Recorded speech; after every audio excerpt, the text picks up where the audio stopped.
Halo anak-anak sekalian yang ada di rumah, kita berjumpa di dalam program Belajar Katekismus Anak atau disingkat Belkata. Apa tujuannya? Kita belajar firman Tuhan supaya kita semakin mengenal Allah, supaya kita semakin melakukan apa yang menjadi kehendak Allah, sehingga hidup kita hari demi hari menjadi hidup yang berkenan di hadapan Tuhan. Hidup mengasihi Tuhan dan firman-Nya. Kita akan belajar setiap minggu untuk mempelajari pertanyaan demi pertanyaan. Supaya apa? Supaya semakin kita mengerti kebenaran firman Tuhan. Sampai bertemu di dalam acara Belkata, Belajar Katekismus Anak.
Lihat deh video tadi. Ih, serem ya. Iya, aku nggak mau lihat lagi. Ih, serem. Ih, coba deh lihat. Rambutnya putih semua ya kalau udah tua. Ubahnya banyak amat. Iya, tak lihat tadi. Rambutnya putih. Coba lihat kulitnya juga. Ih, kayak ayam crispy. Ih, serem. Keriput gitu ya. Iya, terus badannya juga bongkok lama-lama. Jadi malu ya kan, kita badannya jadi bongkok. Aduh, malu banget ya kalau udah tua gitu. Boleh nggak sih kita pilih untuk gak jadi tua, Re? Terus kecil terus gitu loh, kayak sekarang. Iya, aku juga mau jadi anak kecil terus. Tapi mana bisa, Re? Jadi bingung ya kan? Kita semua kan bakal jadi tua. Kamu tahu nggak sih? Ada kan obat yang bisa bikin kita awet muda terus. Hah? Bener, ada itu obatnya. Iya, aku mau minum itu. Biar aku awet muda terus, nggak jadi tua. Iya, nanti kulitmu jadi kenceng deh. Iya dong, kamu mau nggak minum obat itu juga? Mau, kamu punya ide bagus banget, Re. Ya udah, tapi Re, kalau kita minum obat, kira-kira habis berapa karung ya obat yang kita minum untuk kita bisa muda terus? Capek kita minum obat terus. Iya juga ya, nanti kebanyakan minum obat juga sakit ginjal ya. Aduh, gimana dong? Iya ya, gimana ya? Kayaknya udah nggak ada jalan lain ya, Git. Lama-lama kita semua bakal jadi tua juga. Iya, kita kayaknya bakal lama-lama bakalan tua ini, Re. Gimana kalau kita dengar aja yuk penjelasannya Bu Agustin? Bisa nggak sih kita itu muda terus? Nah, itu bener banget. Kita tanya Bu Agustin yuk. Siapa tahu Bu Agustin punya jawaban yang paling benar. Iya, ayo. Yuk. Anak-anak sekalian, kita sampai dalam pertanyaan ke-16. Siapakah orang-orang pertama yang hidup di bumi? Jawabannya, Adam dan Hawa. Lalu pertanyaan ke-17, bagaimanakah cara Allah menjadikan mereka? Jawabannya adalah Allah membentuk Adam dari debu tanah. Sedangkan Hawa dibentuknya dari salah satu tulang rusuk Adam. Di dalam Alkitab, Kejadian 2 ayat 7 mengatakan, ketika itulah Allah membentuk manusia itu dari debu tanah dan menghembuskan nafas hidup ke dalam hidungnya. Itulah manusia yang pertama. Siapa namanya? Adam. Kemudian Kejadian 2 ayat 20 mengatakan, Adam waktu dia ke sana ke sini dia tidak menjumpai penolong yang sepadan dengan dia. Maka dikatakan di dalam Kejadian 2 ayat 21, lalu Tuhan Allah membuat manusia itu tidur nyenyak. Ketika ia tidur, Tuhan Allah mengambil salah satu rusuk daripadanya, lalu menutup tempat itu dengan daging. Kejadian 2 ayat 22 mengatakan, dan dari rusuk itu yang diambil Tuhan Allah dari manusia itu, dibangunnyalah seorang perempuan, lalu dibawanya kepada manusia itu. Nah, itulah manusia pertama yang Tuhan Allah ciptakan. Jadi yang menciptakan manusia itu Tuhan Allah. Ya, manusia pertama yang Tuhan ciptakan adalah Adam dan Hawa. Kita bersyukur karena kita mengenal siapakah manusia yang pertama yang Tuhan Allah ciptakan. Kemudian pertanyaan yang ke-18. Apa yang dianugerahkan Allah kepada Adam selain tubuh jasmania? Jawabannya, ia mengaruniakan roh yang kekal kepada mereka. Nah, anak-anak sekalian, Allah adalah roh. Maka kita manusia diciptakan menurut peta dan teladan Allah. Berarti manusia adalah satu-satunya yang bersifat rohania.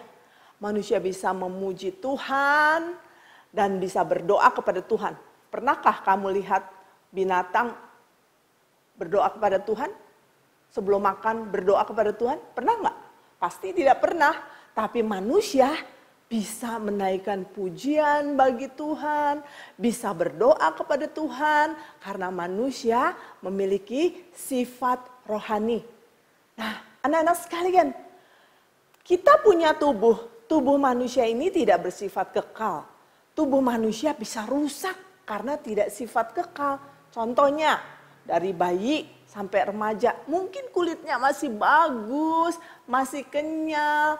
Tapi sudah pernah belum lihat kalau udah opa oma yang mukanya sudah keriput, tidak lagi kenyal, tidak lagi bagus kulitnya. Karena apa? Karena semakin tua usianya maka tubuhnya pun semakin menua. Kalau masih muda, jalannya bisa tegak. Wah, kalau semakin tua, kadang-kadang kita lihat banyak orang yang sudah membungkuk. Kenapa ya? Karena tulangnya sudah nggak bisa lagi menopang tubuhnya. Jadi makin tua, bisa-bisa orang semakin membungkuk. Lalu waktu muda, giginya masih lengkap. Tapi lama-kelamaan jadi ompong, terus habis tinggal sedikit. Kalau sudah tua, giginya tinggal sedikit. Dan biasanya giginya dikit dan mukanya jadi peot karena tidak ada yang menopang di sini. Nah, begitu juga pada waktu mati, tubuh kita ini jadi rusak dan berbau busuk. Karena apa? Karena tubuh jasmani tidak bersifat kekal. Tapi roh manusia bersifat kekal. Dan rohnya akan kembali kepada Tuhan. Rohnya tetap ada dan bersifat kekal. Anak-anak sekalian, kita masuk ke dalam pertanyaan yang ke-19. Pertanyaan 19. Apakah kamu juga memiliki roh selain tubuh jasmania? Kamu punya? Ya. Dan kamu punya rohmu bersifat kekal. Kita punya dan roh saya bersifat kekal. Lalu pertanyaan 20. Bagaimana kamu mengetahui bahwa rohmu itu kekal? Jawabannya, Alkitab mengatakan demikian. Nah, kita lihat lagi. Di dalam Kejadian 1 ayat 27 dikatakan bahwa maka Allah menciptakan manusia itu menurut gambarnya. Menurut gambar Allah diciptakannya dia, laki-laki dan perempuan diciptakannya mereka. Di dalam Pengkhotbah ayat 12, pasal 12 ayat 7 mengatakan, dan debu kembali menjadi tanah seperti semula dan roh kembali kepada yang mengaruniakan. Allah adalah kekal adanya. Maka manusia juga memiliki roh yang bersifat kekal. Di sini kita lihat perbedaan manusia dibandingkan binatang. Berdasarkan waktunya ya. Binatang punya awal dan ada akhir. Binatang punya keberadaan awal dan akhir. Jadi kalau binatang lahir dan kemudian ada mati. Kalau binatang belum dicipta, gak ada yang namanya binatang. Sesudah binatang itu mati, ya sudah tidak ada lagi. Binatang itu mati, tidak ada lagi. Tapi manusia beda loh. Manusia itu ada awalnya, tapi tidak ada akhirnya. Loh, waktu saya mati, apa itu akhir? Bukan, waktu manusia mati itu bukanlah akhir. Memang tubuhnya rusak. Ya, kalau kita perhatikan, anak-anak. Kenapa ya ada kebudayaan yang menyuruh orang, mengajak orang menyembah kepada orang tuanya yang sudah meninggal? Kenapa? Kalau sudah mati kenapa disuruh menyembah gitu? Berarti kan sudah selesai. Berarti kemungkinan dalam pikiran mereka, oh manusia ternyata mungkin belum selesai. Tetapi tentu saja tidak boleh menyembah orang yang meninggal, ya. Tapi kita tahu yang kita harus sembah hanya Allah saja. Tapi itu sedang mengatakan kita tahu bahwa waktu manusia mati, manusia itu tidak selesai. Tapi manusia diberi Tuhan roh yang kekal. Nah, anak-anak sekalian. Jadi pada waktu mati, tubuhnya memang sudah rusak dan mati. Tapi rohnya kembali kepada Allah. Nah, kalau pengharapan manusia hanya kepada dunia ini saja, dan bukan ditujukan untuk kekekalan. Aduh, kita ini adalah orang-orang yang paling kesian.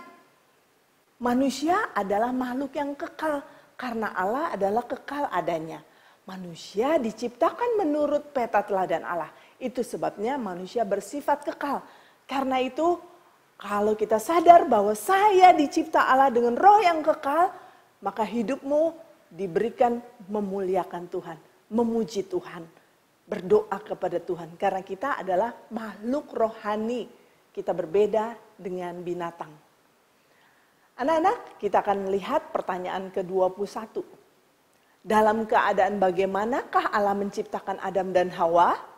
Jawabannya, Allah menciptakan Adam dan Hawa dalam keadaan kudus dan bahagia. Allah menciptakan manusia, kita tadi tahu, menurut gambar dan rupanya di dalam hal kekudusannya.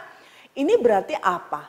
Bahwa Adam sebelum kejatuhan manusia dalam dosa, ingat ya, sebelum manusia jatuh dalam dosa, seutuhnya dikuduskan bagi Allah.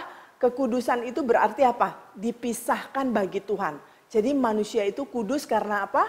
Karena dia bisa menikmati sukacita. Sukacita yang paling utama itu siapa? Sukacitanya karena mereka berada di dalam Allah. Karena mereka berada di dalam hubungan dengan Allah. Itu yang jadi sukacitanya. Nah, Adam justru merasa damai. Kenapa? Karena kehadiran Allah. Ia dipisahkan bagi Allah dalam segala hal.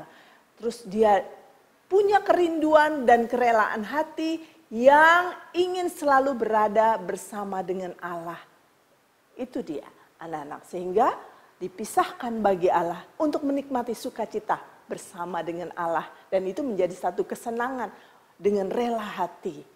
Di dalam Mazmur 139 ayat 13-14 dikatakan, sebab engkaulah yang membentuk buah pinggangku, menenun aku dalam kandungan ibuku. Aku bersyukur kepadamu karena kejadianku dahsyat dan ajaib. Ajaib apa yang kau buat dan jiwaku benar-benar menyadarinya. Jadi ketika Tuhan Allah menciptakan manusia, Ia menciptakan diri kita itu secara istimewa. Ya, istimewa loh kita ini. Dia memberi diri kita sesuatu yang tidak dimiliki oleh binatang. Allah mengaruniakan roh yang kekal kepada kita. Lalu saat kita menjadi orang percaya, orang Kristen, Roh Kudus yang mengaruniakan kemampuan kepada kita untuk mengasihi Allah, untuk menyembah Dia. Roh Kudus yang memberi kemampuan kita untuk saling mengasihi. Maka anak-anak sekalian, manusia dicipta menurut gambar Allah. Kita dapat mempermuliakan Allah dengan cara mengasihi Dia dan melakukan apa yang diperintahkannya di dalam Alkitab.